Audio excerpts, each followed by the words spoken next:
ہمیشہ اپنے آپ کو اچھا رکھنا ہے، پریزنٹیبل رکھنا ہے، اس کی بھی عزت اور وقت اس سے جڑی ہوئی ہے،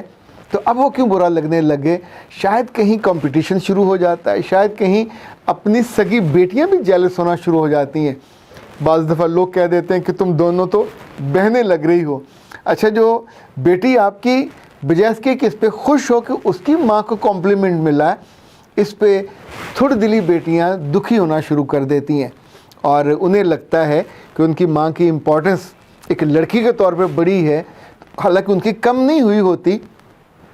لیکن یہ ظرف کی کمی ہے، یہ سوچ کی کمی ہے، اور اس وجہ سے آپ اپنی زندگی کے سب سے قیمتی رشتے کو ضائع کر بیٹھتے ہیں۔ آپ اس کی خوشی کو، اس کی دعاؤں کا رستہ بند کر دیتے ہیں۔ دیکھیں، آپ پی ایچ ڈی کر جاؤ، آپ ڈاکٹر بن جاؤ، انجینئر بن جاؤ،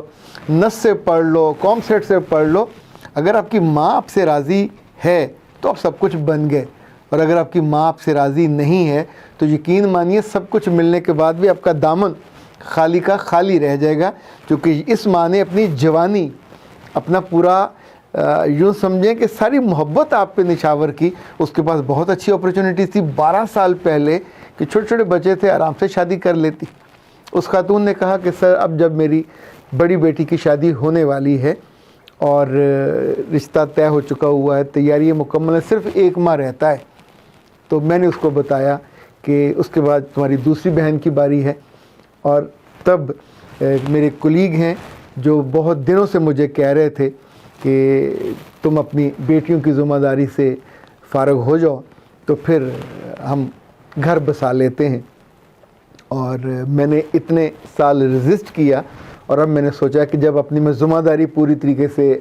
نبھا لوں گی تو پھر انشاءاللہ میں اپنا گھر بسا لوں گی 12 سال کے انتظار کے بعد۔ اس خبر کو سننے کے بعد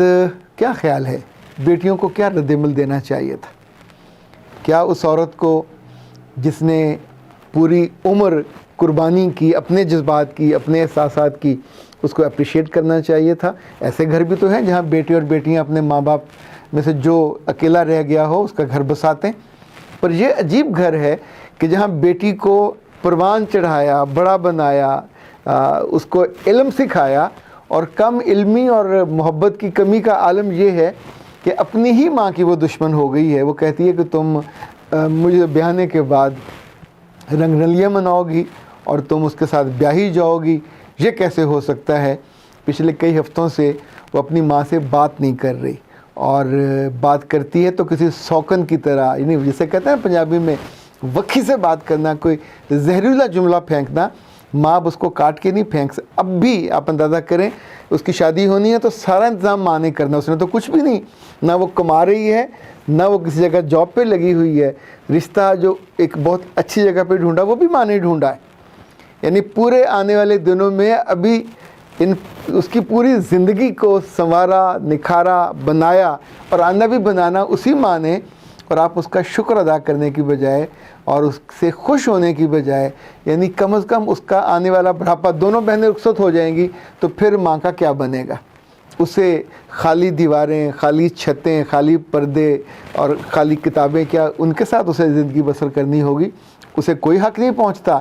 وہ ایک زندہ انسان ہے، اگر وہ شادی کرنا چاہ رہی ہے، یا اس نے اپنے اس فرض کی وجہ سے، جو بیٹیوں کی وجہ سے انسان سوچتا ہے، خواتین سوچتی ہیں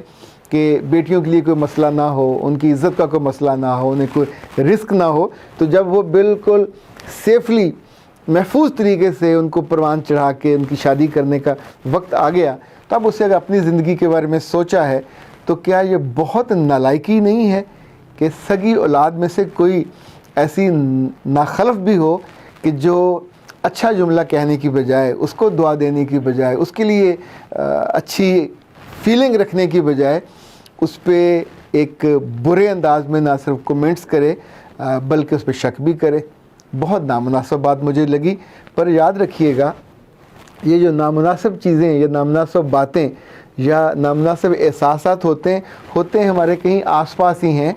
اور ان کی وجہ سے ہماری زندگیوں کی مٹھاس ختم ہو جاتی ہے، ہماری زندگیوں کی رونق اور رنگ چلے جاتے ہیں، ہماری زندگیوں میں سے جو سکھ ہے اس کی سارے رنگ اور سائے اڑ جاتے ہیں۔ اور اگر یہ کم ظرفی اور یہ جو چھوٹی سوچ کا اظہار ہے، یہ یاد رکھیے گا خود آپ کو اپنے پیاروں سے کاٹ دیتا ہے۔ ہونا تو یہ چاہیے کہ جس نے احسان کیا ہو، جس نے آپ کے لیے زندگی کی قربانی دی ہو، اس کی آسانی کے لیے، اس کے سکھ کے لیے، اس کے آنے والے دنوں کی بھی بھرپور زندگانی سے بھری ہوئی زندگی سوچنے کے لیے آپ کو خود سوچنا چاہیے، اس کو انیشیٹ لینا چاہیے، اس کو موٹیویٹ کرنا چاہیے۔ چہ جائے کہ آپ الٹا کام کر رہے ہوں، کہ اس کی خوشی کے غبارے میں کو بھی پنکچر کر رہے ہوں اور اس کے آنے والے دنوں کی راحت کو کم کرنے کی کوشش کر رہے ہوں، دیٹس ناٹ فیئر۔ یہ کسی بڑے شہر میں ہو، کسی چھوٹے شہر میں ہو، کسی بڑے تعلیمی ادارے سے پڑھ کے ہو یا کسی چھوٹے تعلیمی ادارے سے پڑھ کے ہو، یہ چھوٹی